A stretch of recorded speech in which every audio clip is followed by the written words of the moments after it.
I'm Joe Wallace for turntabling.net. This is another video entry in the Vinyl Road Rage series. I am on the road somewhere between Chicago and San Antonio, Texas. Actually, I know exactly where I'm at. I am 30 miles outside of Little Rock, Arkansas. And yesterday, I hit Nashville and Memphis, and the vinyl finds in those two cities were pretty interesting. We'll start off, I'm going to work backwards a little bit because my favorite finds of the day were in Memphis, Tennessee, at a place, the two places, they're very well worth checking out if you're going through the area. Shangri-La Records in Memphis and Goner Records in Memphis are very, very top quality independent record stores. Love them both. What is it about record stores that are in converted houses? They always seem to be awesome. They always seem to be packed full of records in every single room in that house. And I've been to two now, one in Columbus, Ohio, and the one in Memphis, Shangri-La, which you really owe it to yourself to check out. Shangri-La Records is pretty amazing, and as far as converted houses go, they didn't change the look and the feel of the interior. It still looks like a house, but all the little rooms are crammed full of new and used vinyl, and it's pretty amazing. At Goner Records in Memphis, which was not in a converted house, but very cool nonetheless, I picked up this little gem.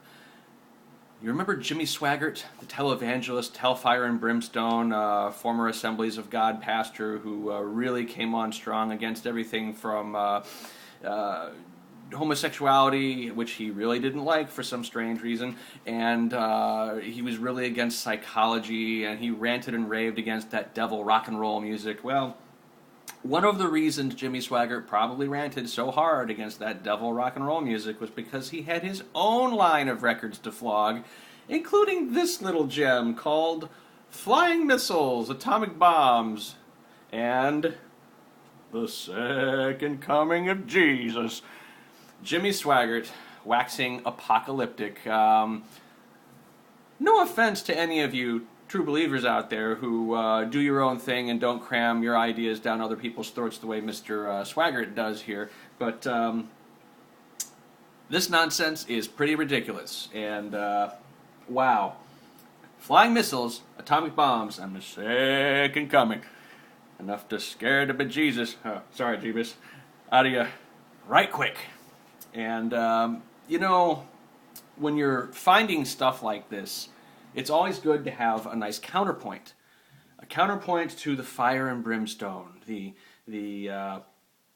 peculiar, narrow-minded thinking, and dogmatic, what am I trying to say? Just the unflinching, unswerving, no compromise, no other beliefs or alternative ideas allowed sort of thinking that's in these records. You need a counterpoint to that. So this find in Nashville, Tennessee, a place called The Groove, another really, really good record store, also in a converted house, I might add. Same thing, great records crammed in every corner and every room. Lucifer put out this one. Not the Lucifer, but a band called Lucifer. Actually, I would have preferred the actual Lucifer to release this record. But I haven't heard this. I picked it up sight unseen on faith, hoping that the album lives up to its name, because there really needs to be a Black Mass on here so that I could play this mashed up with the Jimmy Swaggart album and DJ with it. Yes, you see where this is going. After two extremes like that, you need something lighthearted. You need something that has nothing to do with religion or irreligious content. You need something to take your mind off of all that fire and brimstone in both places. Lucifer's fire and brimstone, Jimmy Swaggart's fire and brimstone. Here's a little thing, a little light-hearted record.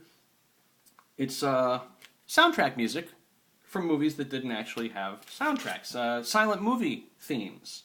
The Keystone Cops, you've got just a whole bunch of stuff. The Great Train Robbery, there's just endless silent movie music here. But the thing that made me buy this record was the staggeringly odd, lighthearted, yet somehow transgressive title. The name of this silent movie soundtrack record, it seems to have come out in the 50s. maybe we can make some excuses for these guys because it came out in the 40s and the 50s. The name of this record is called Rides, Rapes, and Rescues. Yes, your eyes are not deceiving you. And in this cheap hotel room with my poor lighting and my sort of half-assed video production or lack of production value in this video, I know it's difficult to see, but if you can make that out, rides, rapes, and rescues. Now, to their credit, there is an explanation. There's a sticker right on the front cover here that says, "Why rides, rapes, and rescues?" And the sticker helpfully explains, during the era of silent movies, a pianist applying for a job improvising music to describe the action on the screen was told, never mind the three B's, Bach, Beethoven, and Brahms. How are your three R's? Rides, rapes, and rescues.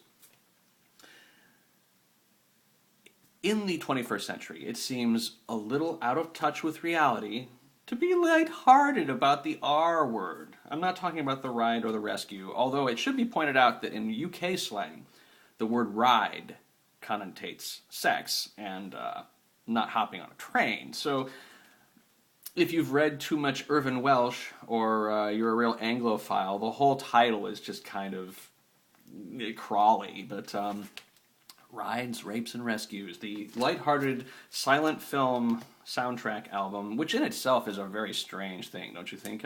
Let's get a soundtrack record for a silent movie. But I'm sure that maybe The Great Train Robbery had some sort of official musical score that they wanted to accompany the film, so maybe they just made everybody play it. Who knows? I don't know. I'm no silent film historian, so sue me. But those are just three of the vinyl finds that I've discovered between Nashville and Little Rock, Arkansas. Now, I have promised that I'm going to break out the Crossley portable turntable and demo some of these things at some point on the road. Haven't found the time to do that yet, but that is coming, rest assured.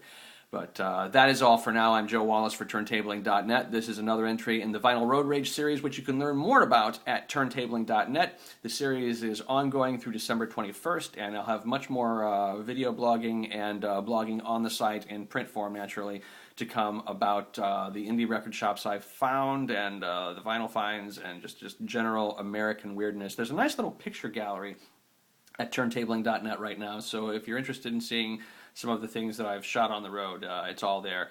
And I'm babbling now, so that's it for this edition. Thanks for watching.